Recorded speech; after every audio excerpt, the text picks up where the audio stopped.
Meus irmãos, a paz do Senhor Jesus, eu sou o irmão Alessandro, congrega ali em Clube de Campo. Estamos aqui para a gravação da aula de número 2, que tem como tema o convite da graça, o convite da graça.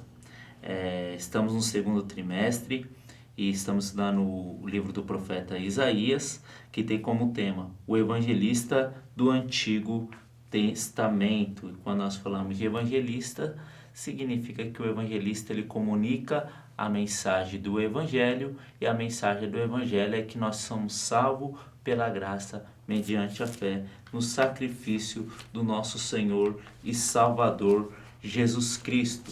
Eu quero estar lendo um texto aqui que se encontra no Evangelho de Lucas, o capítulo 14. Eu estava lembrando desse texto na hora que eu estava preparando a aula, e diz assim, capítulo 14, versículo 22. Disse o servo: o que o Senhor ordenou foi feito, e ainda há lugar. Então o Senhor disse ao servo: vá pelos caminhos e valados e obrigue a entrar, para que a minha casa fique cheia. Eu lhe digo que nenhum daqueles que foram convidados provará do meu banquete. Aqui Jesus ele está contando uma parábola, a qual muitos eles rejeitaram esse convite de participar daquela ceia. Muitos inventaram uma desculpa, mas depois Jesus falou para aquele servo ir buscar os aleijados, buscar os cegos, os mancos, os coxos. E o que nós encontramos aqui nesse texto? Nós encontramos a graça de Deus manifestada para o pecador. É interessante que o próprio Martinho Lutero ele vai falar que esse texto aqui ele se trata da manifestação da graça de Deus para uma sociedade, uma humanidade totalmente, completamente caída. É isso que nós vamos falar hoje, sobre esse convite da graça, porque esse servo aqui, ele vai fazer esse convite para que essas pessoas, elas possam participar desse banquete. Interessante que num primeiro momento, todas as pessoas que foram convidadas, a qual era comum ser convidado, eles recusaram essa mensagem. E assim nós vemos o povo de Israel que recusou o Messias. Então depois foi convidando aquelas pessoas a qual eram esquecidas, a qual estavam à margem da sociedade e que aceitaram o convite da graça de participarem desse grande banquete. Então nós vemos a manifestação da graça de Deus nessa parábola. A leitura bíblica ela se encontra em Isaías, no livro do profeta Isaías, capítulo 1, versículo 15, que nem está aí na sua revista. E a título de introdução, é interessante que o livro de Isaías, nós podemos dividir ele em duas seções, do capítulo 1 ao capítulo 39, do capítulo 40 ao 66. A primeira seção adverte os judeus da invasão dos assírios sobre Judá, como provavelmente os irmãos já devem ter estudado na primeira aula. E a segunda, ela encoraja aquelas pessoas que estavam cativas a retornarem da Babilônia. O tema principal da primeira sessão é a disciplina de Deus com o pecado dos povos. Então, quando nós lemos essa primeira sessão do capítulo 1 ao versículo 39, nós vemos essa disciplina de Deus sobre o pecado do povo. E enquanto na segunda é o conforto de Deus com os cativos, aqueles que retornariam do exílio, essa promessa de restauração que Deus tinha. Então essa segunda sessão, ou podemos chamar esse segundo bloco do livro do profeta Isaías, desse conforto de Deus. E é isso que o Evangelho ele nos proporciona. O Evangelho, ao mesmo tempo que quando nós ouvimos a mensagem da salvação, ele nos adverte, nos repreende, ele nos traz o conforto, que em Cristo Jesus os nossos pecados eles são perdoados. Quando nós olhamos aqui para também o livro do profeta Isaías e para nós trabalharmos essa questão aqui do capítulo 1, nós vamos ver que esse capítulo 1 ele já começa com um anúncio, uma proclamação do profeta Isaías contra a nação de Judá que estava em pecado. Então, a imoralidade, não levar a sério a religião, que nós vamos ver, é um dos temas que está aqui na aula, o povo era um povo infiel, era um povo que estava envolvido com idolatria, era um povo que apenas praticava a religião de aparência. Então Israel ali estava num declínio moral muito grande, e é bom que se diga que isso ele não começa ali no tempo do profeta Isaías. A nação ela começa a se dividir após a morte do próprio rei Salomão, né? E vai o reino do norte, o reino do sul, as 2 tribos para um lado, 10 tribos para o outro, e ali começa a decadência. Então Salomão, quando ele faz essas suas alianças, muitas alianças dela, ele acabou se corrompendo com isso. Então a idolatria ela começa a entrar com o povo, mas nós podemos puxar um pouco mais para trás e ver que uma das ordenanças do povo quando entrasse na terra era que eles viessem destruir todo aquele povo que estava ali, porque era um povo idólatra, para que o seu povo não se misturasse com as práticas daquele povo que existia ali em Canaã. E isso não foi feito. Então, tudo isso foi gerando até chegarmos ao livro do profeta Isaías, que é o que nós estaremos estudando. Então, quando nós lemos o capítulo 1, nós vamos ver essa denúncia de Deus. É uma mensagem muito forte do capítulo 1, que começa com uma repreensão severa do profeta para aquela nação que estava afundada no pecado. O versículo 2 vai falar: ouçam, ó céus, escutem a terra, pois o Senhor falou, criei filhos e o fiz crescer, mas eles se revoltaram contra mim. E aqui é uma mensagem muito interessante. Primeiramente, quando nós olhamos o versículo 2, nós encontramos um promotor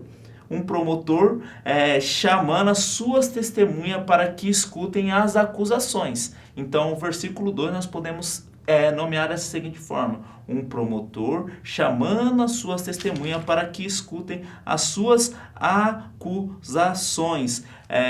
Moody ele vai pregar um sermão muito interessante, que é a rebeldia confrontada com o juiz e a graça. Moody ele vai dar um tema da sua mensagem nesse sentido. Então nós vemos agora Deus como promotor chamando as suas testemunhas. Que testemunhas que são essas? Nós encontramos aqui os céus e a terra. Então, no primeiro momento, nós podemos ver Deuteronômio. Eu quero ler aqui Deuteronômio capítulo 4, versículo 26, que é o que o profeta pode estar em mente quando ele vai trazer essa palavra. Deuteronômio capítulo 4, versículo 26, está escrito: invoco hoje os céus e a terra como testemunha contra vocês. Então, o que acontece? Quando Deus ele faz aliança com o seu povo, ele chama céus e terra para testemunhar. Então, é provável que o profeta Isaías esteja com isso em mente. Então, está chamando os céus e a terra como testemunha. Testemunha do quê? Porque no primeiro momento em Deuteronômio, o próprio Deus faz a aliança com o povo. E o povo, ele quebra essa aliança. E quem são a testemunha? Céus e terra. E agora aqui em Isaías, Deus está falando com o povo da aliança, com o seu povo que quebrou essa aliança. E novamente, ele chama essas testemunhas, céus e terra, para trazer as acusações. Uma outra interpretação que nós podemos dar aqui para esse texto, e que Moody ele também vai trazer, é que céus e terra, aqui quando ele fala céus, ele mostra os anjos, e quando fala terra, fala a humanidade. É uma interpretação que se também tem aqui no texto. Então, agora esse promotor ele vai trazer essas acusações contra o seu povo. E primeiramente, ele vai trazer um termo também aqui no versículo 2, que é um tema, podemos dizer assim, bastante familiar. Criei filhos e o fiz crescer. E aqui nós vemos o cuidado e a bondade do nosso Deus. Ou seja, Deus é o Deus que escolheu aquela nação, Deus é o Deus que pegou aquela nação, conduziu pelo deserto, fez aquela nação prosperar, mas esse povo, o que ele fez? O próprio versículo falou: se revoltaram contra mim. Esse povo se revoltou, a rebelião, aqui Deus está falando dessa rebelião, dessa revolta que se aconteceu. E rebelião é um pecado que é intolerável. E isso é um pecado muito grave que sempre existiu na história de Israel. Nós vemos o episódio ali de Acã e da sua família que se rebelaram contra Moisés. Houve também uma rebelião no céu. Então, aqui ele está falando, esse povo se revoltaram, essa rebelião. Então, o povo de Israel, ele se revolta contra o próprio Deus. O versículo 3 é interessante, que vai falar que o boi reconhece o seu dono e o jumento conhece a manjedoura do seu proprietário, mas Israel não sabe. O meu povo nada compreende. Ele está falando que esse povo era um povo que estava completamente perdido. Um exemplo que nós poderíamos falar aqui, quando nós chegamos em casa, quem tem um animalzinho, o animalzinho já conhece quem é o dono. O animalzinho, ele consegue fazer essa compreensão. E o próprio Deus, ele vai pegar esses elementos para falar dessa irracionalidade do seu povo, do conhecimento para ele, esse conhecimento relacional a qual o povo ele tinha se afastado, dessa quebra de aliança. Então ele vai pegar esse boi e esse jumento que reconhece o seu dono, mas agora ele vai trazer que o seu povo agora não ouve mais a voz do bom pastor. Então ele vai começar a trazer essa advertência de tão afundado que o povo estava nos seus delitos e nos seus pecados. Podemos dizer que eles estavam com a sua mente cauterizada. E agora ele começa a falar: a nação pecadora, povo carregado de iniquidade, raças de malfeitores. Esse termo aqui é um termo muito forte, porque o termo aqui é carregado de iniquidade, dá a ideia de uma carroça. E o que essa carroça estava carregada? De iniquidade, de pecado. Então agora Deus ele começa a advertir o seu povo, chamar essa nação de uma nação pecadora. E o que eles estavam carregados? Eles estavam carregados com o pecado. Eles estavam carregados, eles eram uma raça de malfeitores, só sabiam praticar corrupção. Abandonaram o Senhor, o versículo 4 vai falar, desprezaram o santo de Israel e o rejeitaram. Interessante que a palavra santo de Israel, ela vai aparecer 12 vezes, né, entre o capítulo 1 ao capítulo 39. E ela vai aparecer mais 14 vezes no capítulo 40 ao capítulo 66 do livro do profeta Isaías. Quando nós olhamos para o livro do profeta Isaías, esse é um tema muito importante, porque aqui existe um contraste. O pecador, ele não pode parar na presença de Deus. Deus, ele é um ser santo, Deus, ele é um ser puro, é um ser que chamou o seu povo para ser santo. Ele falou: seja santos, porque eu, Deus, o Senhor, sou santo. E aqui ele está falando o santo de Israel, está dando esse nome, essa identidade de Deus. Então, o pecado é totalmente avesso à santidade de Deus, ele precisa estar fora. E o povo de Israel, eles estavam carregados com a sua iniquidade e com o seu pecado. Eles estavam carregados com a sua iniquidade e com o seu pecado. E para eles estavam tudo bem.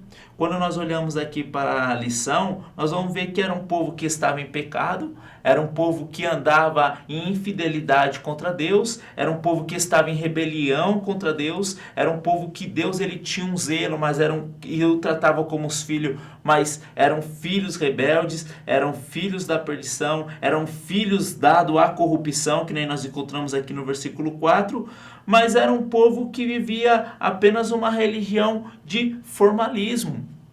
O Dr. Luiz Saião vai falar nesses versículos, num de seus estudos, que religião chega de religião. Então aqui o povo ele estava vivendo uma religião superficial.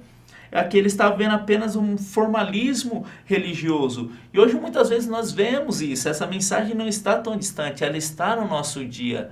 Nós vemos, e que não é raro, mas igrejas muito bonitas, muitas vezes nós vemos preleitores no púlpito, com uma boa oratória, com um bom discurso, com um sermão com embasamento exegético, com um aprofundamento no grego e no hebraico, mas hora ou outra nós vamos sempre ver escândalo ali. Muitas vezes isso está normal, porque eles acabam indo em outras igrejas, trazendo mensagem, e muitas vezes isso acaba contaminando. E para o povo de Israel, isso estava normal, a sua formalidade, eles tinham tudo. Interessante que o próprio Deus ele vai falar que eles ofertavam aqui os versículos, que ele estava cansado.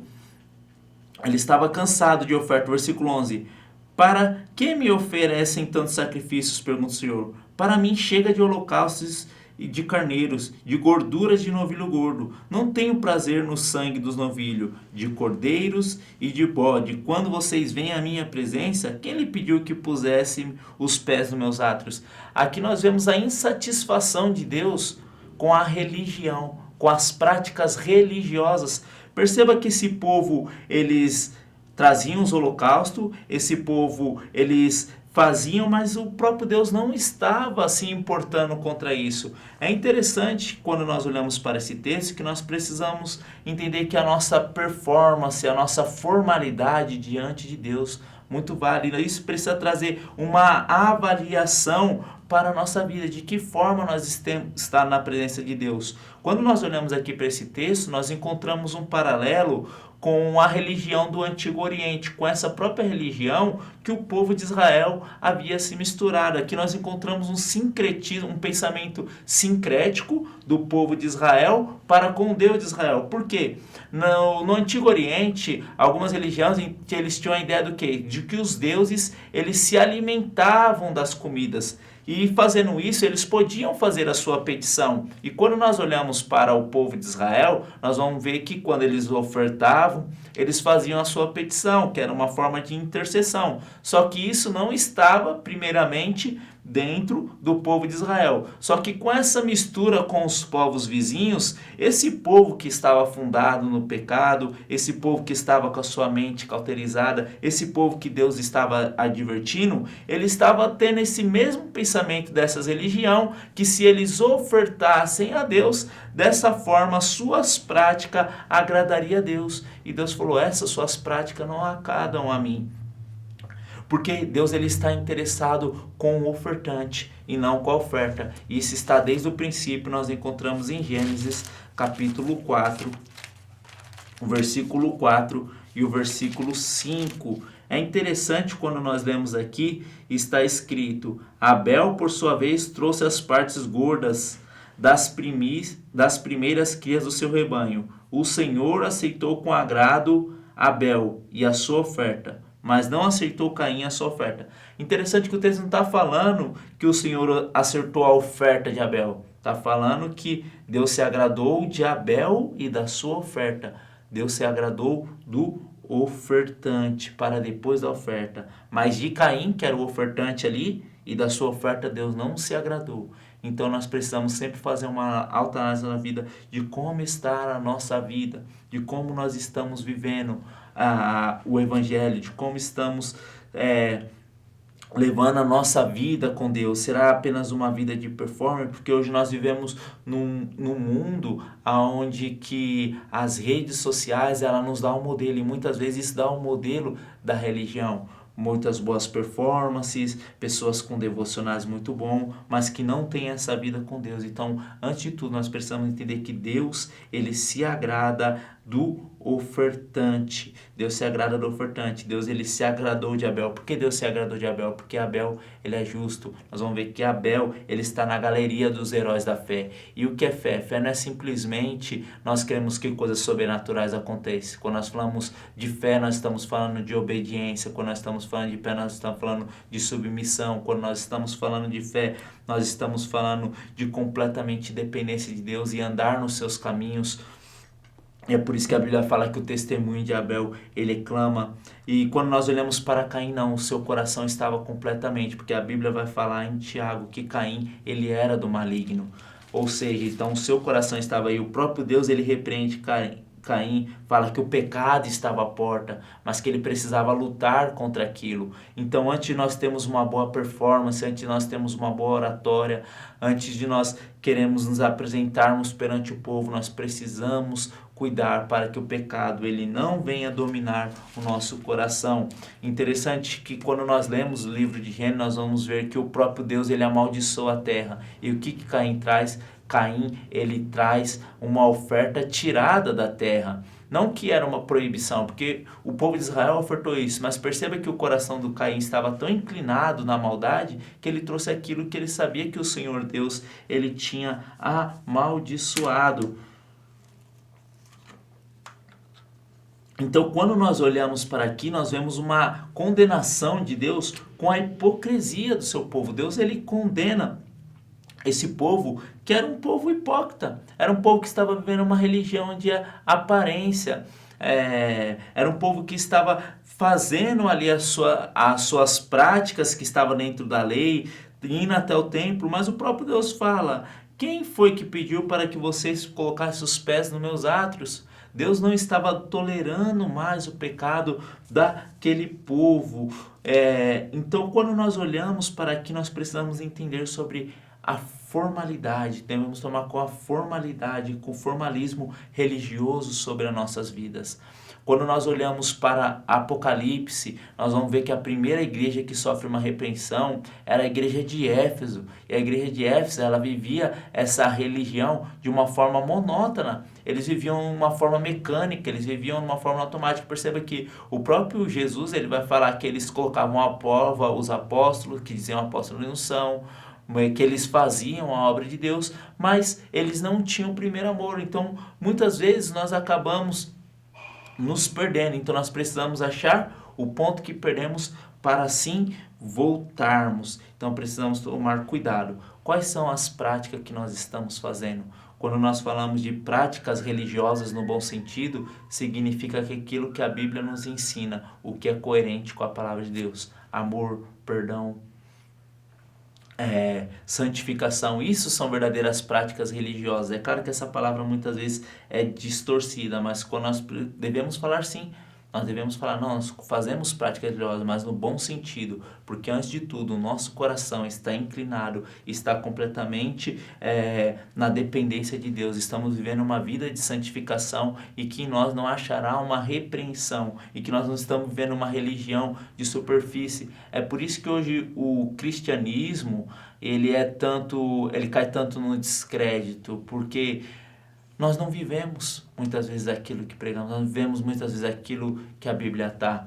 Quando nós olhamos para o Antigo Testamento, nós vamos ver que aquela mulher ela falou, eu observo que ali vai um santo homem de Deus. Ela não falou, ali vai um homem de Deus, ela falou, eu observo. O mundo está em completamente observação com a igreja do Senhor Jesus. Então nós precisamos guardar os princípios e os valores cristãos, porque quando nós olhamos aqui para o povo de Israel tinha apenas formalidades, mas eles não tinham cuidado com a viúva e com órfãos. Nós pularmos para o versículo 17, eles eram injustos, eles não buscavam a justiça, eles não defendiam a causa da viúva, eles viviam oprimindo as viúvas, os órfãos, e o próprio profeta ele vai trazer essa repreensão que eles precisavam praticar isso, que era muito simples, a qual eles tinham se abandonado.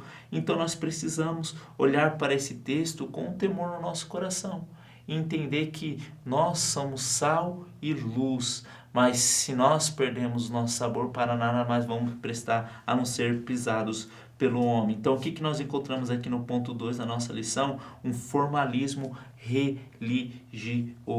E hoje nós vivemos isso, uma religião de aparência, mas o Espírito Santo de Deus, ele pode nos renovar e nos dar esta nova vida.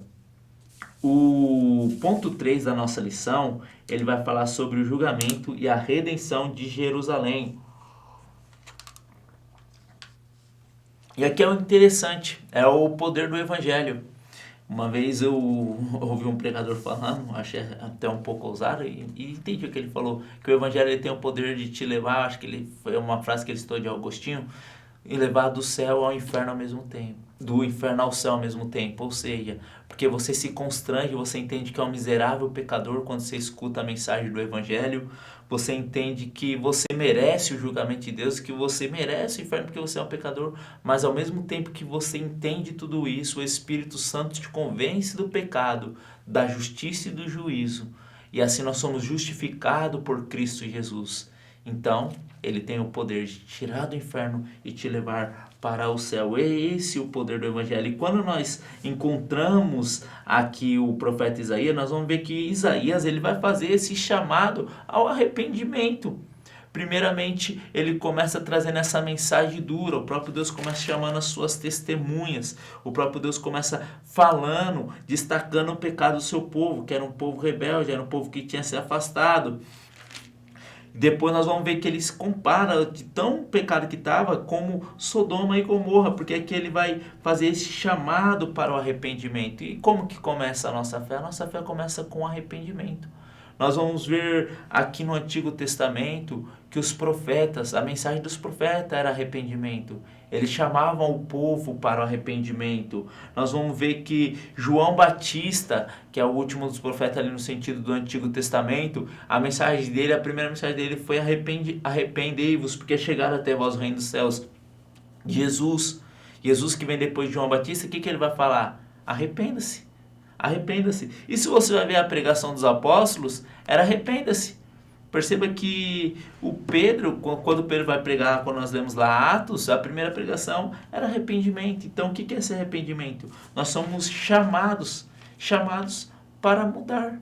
Nós precisamos de mudança. O Evangelho ele nos traz essa mudança. Então, o arrependimento ele está para todos os pecadores. E isso nós encontramos aqui no livro do profeta Isaías. O profeta Isaías agora começa a chamar o povo para arrependimento. E o arrependimento, quando a pessoa ela se arrepende verdadeiramente, o que acontece? Ela começa a fazer o bem, que é o que está no versículo 17.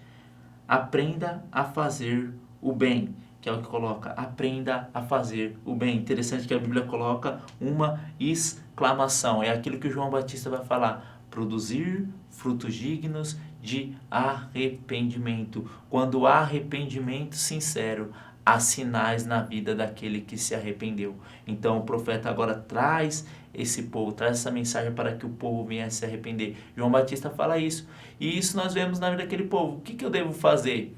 Aí João Batista falou lá para o soldado, você só cobre aquilo que é lícito, né? Você não tome o que é indevido. Então, esses frutos, ele começa a aparecer na vida daquele que se arrependeu. Então, quando a pessoa realmente se arrepende, ela começa a fazer o bem. Ou seja, existe esse processo de mudança, que é o que se chama de metanoia, essa mudança no comportamento. Ou seja, ela começa a dar frutos digno de arrependimento. O Espírito Santo, ele começa a gerar de uma forma uniforme o fruto na vida dessa pessoa.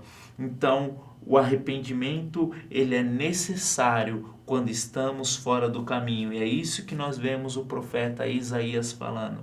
Arrependam-se, chamando esse povo ao arrependimento, a mudar de caminho, a mudar de rota, a mudar de direção e a fazer o bem. O versículo aqui, a revista também continua falando sobre esse convite da graça, né? O convite da graça. Eu acho que, embora já falamos no começo sobre aquele texto que fala sobre a manifestação da graça, mas é maravilhoso que a graça é o favor imerecido e ela está para todos os pecadores. O versículo 18 é interessante, vai falar, venham, vamos refletir junto, diz o Senhor. Embora os seus pecados sejam vermelhos como a escarlate, eles se tornarão brancos como a neve. Embora sejam rubros como a púrpura, como a lã se tornarão. Se vocês estiverem dispostos a obedecer, comerão os frutos dessa terra, mas se resistirem, se rebelarão, serão devorados pela espada, pois o Senhor é quem fala. O que é interessante é que aqui existe um contraste, perceba, vermelho e escarlate, do mais fraco para o mais forte. Depois o branco como a neve, rubros e púrpura, do mais fraco também para o mais forte. Então o que acontece? Esse texto aqui nos mostra essa grande graça de Deus, que não há pecado a qual o Senhor Deus não perdoe, não importa o estágio de pecado que essa pessoa esteja envolvido, não importa quão grau de pecado essa pessoa esteja envolvido, o Senhor ele promete que aqueles que se arrependerem, os pecados deles ficarão brancos como a neve.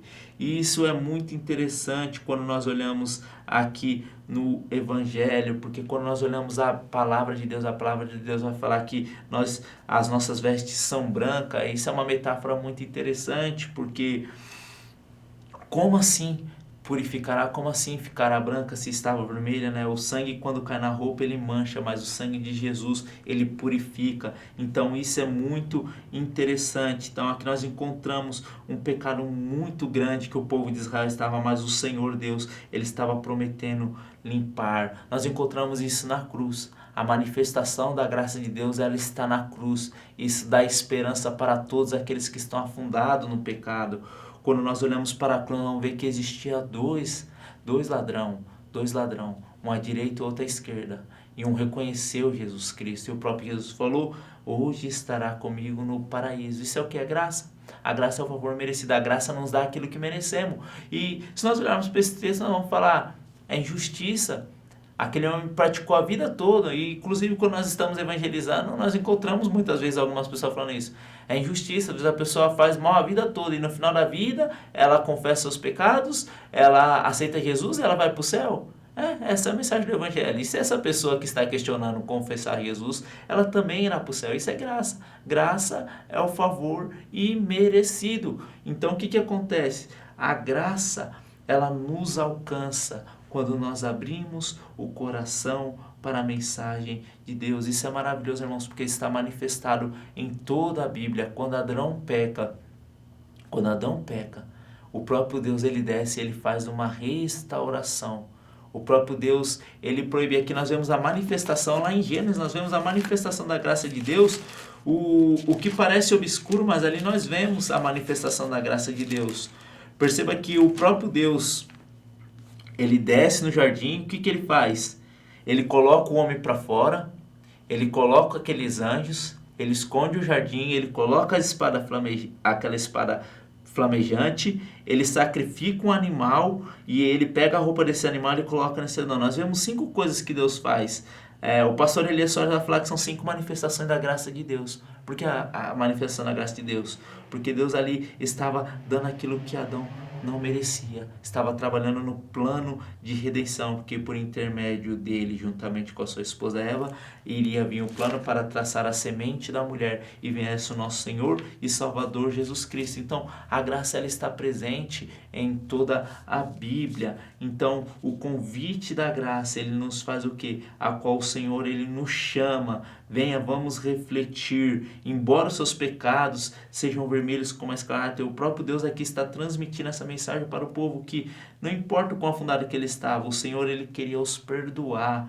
Essa é a mensagem do Evangelho. Mas aí precisamos também tomar uma decisão. Se vocês estiverem dispostos a obedecer, é algo condicional. A salvação, ela é condicional. E é bom aqui que se diga que quando nós olhamos para o homem ele cai no jardim. O homem, ele cai totalmente. O seu livre-arbítrio, nós cremos que o homem tem livre-arbítrio, eu creio que o homem tem livre-arbítrio, só que o nosso livre-arbítrio, ele também é influenciado pelo pecado, nos fazendo tendenciosos sempre a ir contrário à graça de Deus. Quando nós ouvimos a mensagem da salvação, o que ocorre? O Espírito Santo nos convence do pecado, da justiça e do juízo e nos habilita a crer na obra da cruz do Calvário. E também ele nos habilita a tomar essa decisão, nos condicionando a dizermos sim e a dizermos não à mensagem da salvação. Então isso é condicional, isso é obra da graça de Deus. Então é o que se chama de sinergia, né? O que seria essa sinergia? Essa sinergia é um trabalho em conjunto, a qual é Deus para com o homem, o habilitando para crer. Então, quando nós falamos dessa tomada de decisão, essa tomada de decisão está com o pecador. E aqui está o ponto C na nossa aula, né? Um chamado à decisão. Então, o justo juiz, que é Deus, ele dá a oportunidade de arrependimento e reconciliação. Ele oferece o perdão, mas o pecador, ele precisa abrir o seu coração. Por isso que a salvação é condicional, que está escrito no textuário da nossa Bíblia, né?